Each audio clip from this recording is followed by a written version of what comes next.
Hello दोस्तों, daily IAS Sitapur के online programme में आप सभी का बहुत बहुत स्वागत है। जैसा कि हम लोगों ने वर्गिकी के अंतर्गत मोनेरा जगत और प्रोटिस्टा जगत का अध्ययन कर चुके हैं, जिसे आप लोगों द्वारा बहुत ही ज़्यादा पसंद किया गया, जिसके लिए मैं और मेरी संस्था आप लोगों का धन्यवाद करती है। आज हम लोग कवक जगत का अध्ययन करेंगे। आइए शुरू करते हैं। कवक जगत, कवक जिसे इंग्लिश में क्या कहते हैं, फंगाई, और इसे सामान्य बोलचाल भाषा में क्या कहते हैं, फफूद भी कहते हैं। तो ये पाए कहाँ जाते हैं? ये सड़े गले पदार्थों, अचार, मुरब्बों, खाद्य पदार्थों, खाद्य व चमड़े आदि पर पाए जाते हैं। यानी कि अक्सर हम लोग अपने घरों में क्या देखते हैं, जैसे रोटी, ब्रेड हो गया, अचार हो गया, या चमड़े की वस्तुओं पर उगते हुए इन्हें देखते हैं। और बरसात के दिनों में, जैसे इस समय बरसात हो रही है ना, तो बरसात के दिनों में जो कूड़े करकट पर उगने वाले छाते नुमा संरचना होती है, उसे क्या कहते हैं, कुकुर मुत्ता। वह एक प्रकार का क्या होता है, एक प्रकार का वो कवक है। कुछ परजीवी के रूप में या मनुष्य, जंतुओं अथवा पौधों को हानि पहुंचाते हैं, परजीवी के रूप में। यानी कि परजीवी मतलब परजीवी कौन होते हैं? परजीवी एक तरह के क्या होते हैं, परपोषी होते हैं, मतलब जो दूसरे जंतुओं के ऊपर निर्भर रहते हैं।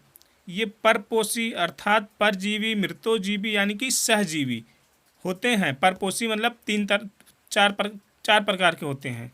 एक होता है परजीवी, एक होता है मृतपोजीवी, एक होता है सहजीवी और एक होता है घटपर्णी।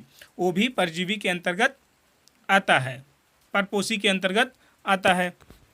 यानी कि कवक के बारे में कहा जाए तो कवकों में क्या होता है, कवकों में मतलब अनेक लंबे धागे जैसी संरचना होती है। लंबी धागे जैसी, एक ऐसे धागे जैसी संरचना होती है, बहुत पतली पतली सी, जिन्हें हम क्या कहते हैं, कंकु, जिन्हें हम कवक तंतु कहते हैं। कवक तंतु जो है एक कोशिकीय या बहुकोशिकीय होता है। ये आपस में मिलकर क्या बना लेते हैं, कवक जाल बना लेते हैं, कवक जाल बना लेते हैं। और कवक की कोशिकाओं में एक या अधिक केंद्रक पाया जाता है। इस बात का आप लोग ध्यान रखिएगा कि जो कवक की कोशिका होती है, आगे हम लोग जब टैक्सोनॉमी के बाद हम लोग अध्ययन जो जिसका करेंगे, जिस चैप्टर का, उसका नाम ही है कोशिका। तो कोशिका, जो इनके कवक की जो कोशिका होती हैं, उनमें एक या अधिक केंद्रक पाया जाता है। और कवक जो होते हैं वो हमारे लिए लाभदायक भी होते हैं और हानिकारक भी होते हैं। अब इनके विशेषताओं के बारे में, अगर लक्षण के बारे में देखा जाए, लक्षण क्या क्या है, तो ये कवकों में पर्णहरित नहीं पाया जाता। यानी कि जो कवक होते हैं उनमें क्लोरोफिल नहीं पाया जाता। जब ये क्लोरोफिल नहीं पाया जाता, यानी कि ये अपना भोजन स्वयं नहीं बना पाएंगे, क्योंकि जिन पौधों के अंदर क्लोरोफिल पाए जाते हैं वही अपना भोजन स्वयं बना पाते हैं, प्रकाश संश्लेषण, जिसे प्रकाश संश्लेषण की प्रक्रिया के द्वारा बनाते हैं। अगर ये पर्णहरित इसमें नहीं पाया जाता तो यानी क्या, ये परपोषी है, यानी कि जो दूसरों के ऊपर निर्भर होते हैं, यानी कि सड़े गले वस्तुओं के ऊपर ये उगते हैं। और इसमें अगला पॉइंट है कि संवहन ऊतक रहित थैलोफाइट्स होते हैं। यानी कि इसमें संवहन ऊतक नहीं पाया जाता। संवहन ऊतक का मतलब होता है कि जैसे जाइलम फ्लोएम, जो जल को लेके जाए, जड़ से लेके क्या नाम है, पत्ती तक जल को लेके जाता। फ्लोएम जो बने हुए पदार्थों को, पत्ती में जब भोजन बन जाता है तो वो क्या नाम है, जड़, तना, पत्ती, जिन से अंगों की ज़रूरत होती है, जहाँ जहाँ, वो सब जगह लेके फ्लोएम जाता है। यानी कि जाइलम जल का परिवहन करता है और फ्लोएम मतलब खाद्य पदार्थों का परिवहन करता है। ये इनकी संरचना कैसी होती है, थैलोफाइट्स होती है, यानी कि थैलस जैसी होती है। जैसे हमने प्रोटिस्टा में पढ़ा था, तो इनकी संरचना कैसे होती है, थैलस जैसी होती है,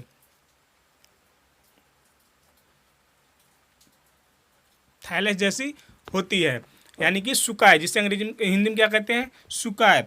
इनका शरीर कवक जाल का बना होता। अभी हमने बताया कि इनका शरीर जो है कवक जाल का बना होता, और ये जो कवक जाल होते हैं ये पतले कवक सूत्र से बना होता है। और इनकी जो कोशिका भित्ति होती है वो सेलुलोज की या काइटिन की बनी होती है। ये क्वेश्चन बहुत ही ज़्यादा इंपॉर्टेंट है कि ये इनकी जो मतलब जो कवक होते हैं उनकी कोशिकाएँ किसकी बनी होती हैं, तो किसकी बनी होती हैं, सेलुलोज या काइटिन की बनी होती हैं। और जो कवक होते हैं उनमें जो भोजन संचित होता है उसको क्या कहते हैं, ग्लाइकोजन क्या कहते हैं। ये भी क्वेश्चन बहुत इंपॉर्टेंट है। ये क्वेश्चन पूछेगा कि कवकों में जो भोजन स्टोर होता है उसे क्या कहते हैं, किस रूप में संचित होता है, वो होता है ग्लाइकोजन और तेल के रूप में होता है। इनमें प्रजनन की बात करें, अगर जो कवक होते हैं इनमें हम कवक के जो प्रजनन है उनके बारे में अगर बात करें कि प्रजनन कैसे होता है, तो इसमें वर्धी, अलैंगिक और लैंगिक सभी मतलब तीनों प्रकार से प्रजनन होता है। वर्धी का मतलब होता है कि जैसे जो पेड़ है, पेड़ के किसी भी भाग से अन्य शाखाएं जब निकलने लगती हैं, चाहे वो पत्ती हो, चाहे जड़ हो, चाहे तना हो, मतलब अन्य भाग से। और अलैंगिक में मतलब क्या होता है, जैसे इसमें नर और मादा दोनों की ज़रूरत नहीं पड़ती। और लैंगिक में क्या होता है, दोनों की ज़रूरत पड़ती है, नर और मादा दोनों की ज़रूरत पड़ती है। इनमें भ्रूण का निर्माण नहीं होता। इस बात को याद रखिए कि कवक में जो है भ्रूण का निर्माण नहीं होता है। और इन्हें 2 संघों में बांटा गया है। कवकों को कितने संघों में बांटा गया है? 2 संघों में बांटा गया है। पहला है मिक्सोमाइकोफाइटा। अब इनके बारे में जानते हैं, मतलब पता करते हैं ये जो इस संघ के अंतर्गत आते हैं तो इनकी क्या विशेषता, इन्हें अलग क्यों रखा गया है।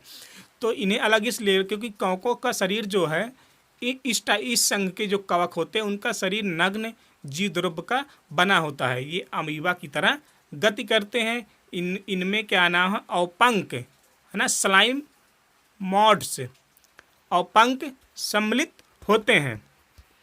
अगर हम दूसरे संघ की बात करें तो यूमाइकोफाइटा, दूसरा क्या है, यूमाइकोफाइटा। अब इसकी क्या विशेषता, इससे मतलब इसमें क्या है कि इसमें वास्तविक कवक सम्मिलित होते हैं, इनका शरीर पतले कवक तंतुओं से बना होता है। अभी हमने जो बताया, इनका शरीर पतले कवक तंतुओं से बना होता है। अगर इसके एग्जाम्पल देखें तो म्यूकर, राइजोपस, गुच्छी, ईस्ट जिसे हम खमीर भी कहते हैं, पेनिसिलियम, पाक्सीनिया, एस्परजिलस।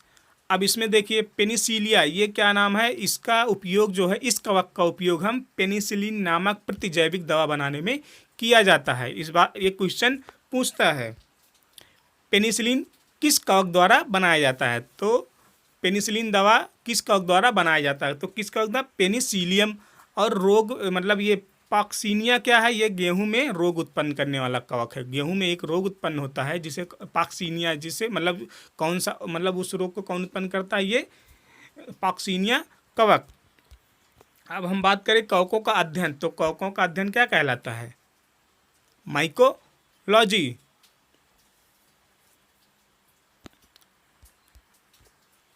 कवकों का और एग्जाम्पल, खमीर हम देखते हैं एग्जाम्पल के तौर पे, खमीर यानी कि ईस्ट, यह किस कुल का सदस्य है। इस तरह पूछ लेगा कि खमीर या ईस्ट किस कुल का सदस्य है, तो इसको क्या कहेंगे आप, एस्कोमाइसिटीज कुल का। किस कुल का, एस्कोमाइसिटीज कुल का सदस्य है। दूसरे एग्जाम्पल की बात करें, कुकुरमुत्ता जिसे मशरूम कहते हैं हम लोग, कुकुरमुत्ता जिसे हम मशरूम कहते हैं, ये किस कुल का है, ये है बेसिडोमाइसिटीज कुल का, बेसिडियोमाइसिटीज कुल का है। और ये भोजन के रूप में भी उपयोग किया जाता है। इनकी एक विशेषता है, ये अंधकार तथा मंद प्रकाश में अधिक वृद्धि करते हैं। कवक जो होते हैं वो अगर अंधकार है और अगर मंद प्रकाश है तो वहाँ पे ये अधिक वृद्धि करते हैं। तो हमने यहाँ पे कवक के बारे में अध्ययन किया और कवकों से संबंधित लक्षण और उनसे संबंधित एग्जाम्पल। तो आइए हम कुछ महत्वपूर्ण तथ्यों के बारे में जानकारी कर लेते हैं। जैसे हमने पिछले क्लास में क्या पढ़ा, शैवाल के बारे में पढ़ा, इसमें कवक के बारे में पढ़ा। तो कुछ जैसे लाइकेन है, लाइकेन एक तरह का क्या है, जीव है, लेकिन ये प्रायः नम पहाड़ी यानी कि जहाँ ठंडी जलवायु हो स्थानों में वृक्षों के तनों या चट्टानों पर लगे पाए जाते हैं। कौन, लाइकेन। अब लाइकेन से संबंधित जो लक्षण है लाइकेन के, हम उन लक्षणों के बारे में अध्ययन करते हैं। तो लाइकेन क्या है, ये मिश्रित जीव है। मिश्रित जीव कहने का मतलब है कि ये शैवाल और कवक के परस्पर सहयोग से बनते हैं। कवक और शैवाल जो हम लोगों ने प्रोटिस्टा जगत के अंतर्गत पढ़ा, शैवाल के बारे में अच्छे से अध्ययन किया था। और यहाँ पर हम लोग कवकों के बारे में अध्ययन कर रहे हैं। तो लाइकेन जो होता है वो शैवाल और कवक के परस्पर सहयोग से बने होते हैं, जिन्हें क्या कहते हैं, सहजीवी कहते हैं। सह मतलब साथ, जीवी मतलब साथ में रहकर जीवित रहने वाले जीव, तो उन्हें क्या कहते हैं, सहजीवी। जो इनका शरीर होता है, लाइकेन का जो शरीर होता है, शरीर का अधिकांश भाग जो है कवक तंतुओं द्वारा तथा शेष भाग शैवाल की हरी कोशिकाओं द्वारा बना होता है। यानी कि जो शरीर है लाइकेन का, उसमें ज़्यादातर मात्रा किसकी होती है, कवक की। कवक के जो तंतु होते हैं उसकी मात्रा ज़्यादा होती है, और जो शैवाल होती हैं, शैवाल की जो हरी कोशिकाएं होती हैं उनकी मात्रा कम होती है, मतलब उनके शेष मतलब कम भाग होते हैं, किसके, शैवाल के। यानी कि लाइकेन शैवाल और कवक का मिश्रित जीव है। कवक अब दोनों जब एक साथ रहते हैं, तो दोनों एक साथ रहते हैं तो किस तरह से एक दूसरे का हेल्प करते हैं। शैवाल और कवक एक दूसरे के साथ अगर रह रहे हैं तो वो किस तरह से एक दूसरे का हेल्प करते हैं, किस तरह से एक दूसरे के साथ रहकर भी जीवित रहते हैं।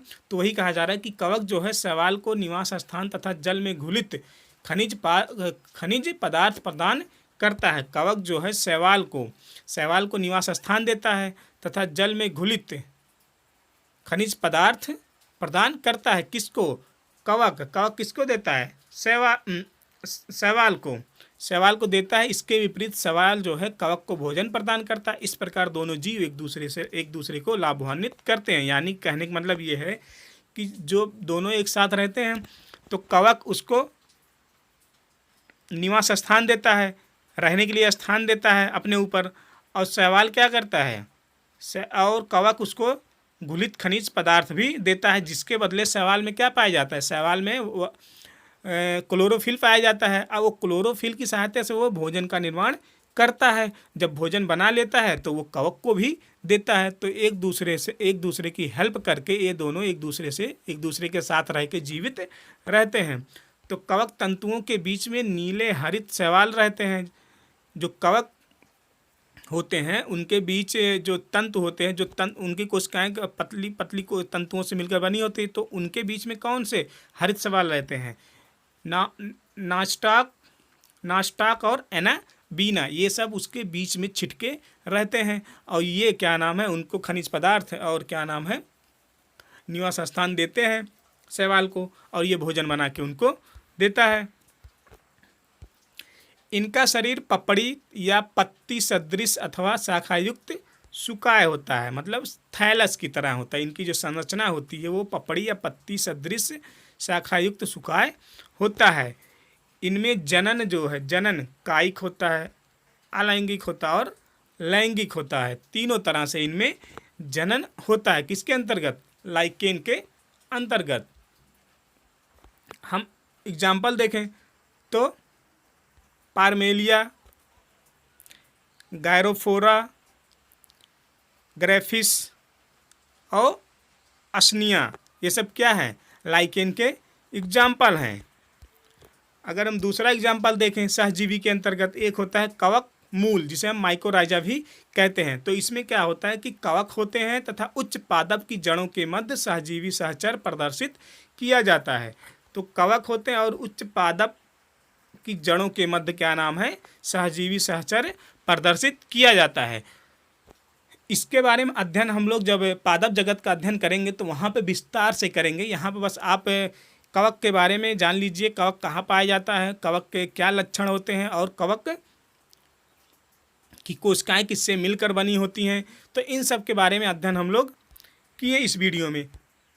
अगले वीडियो में हम लोग पादप जगत के बारे में अध्ययन करेंगे। वहाँ पे हम कवक, प्रोटिस्टा और मोनेरा के अंतर्गत जितने भी जीव जंतु आते हैं, पादप आते हैं, उन सब के बारे में अध्ययन जो हम लोग डिटेल से करेंगे।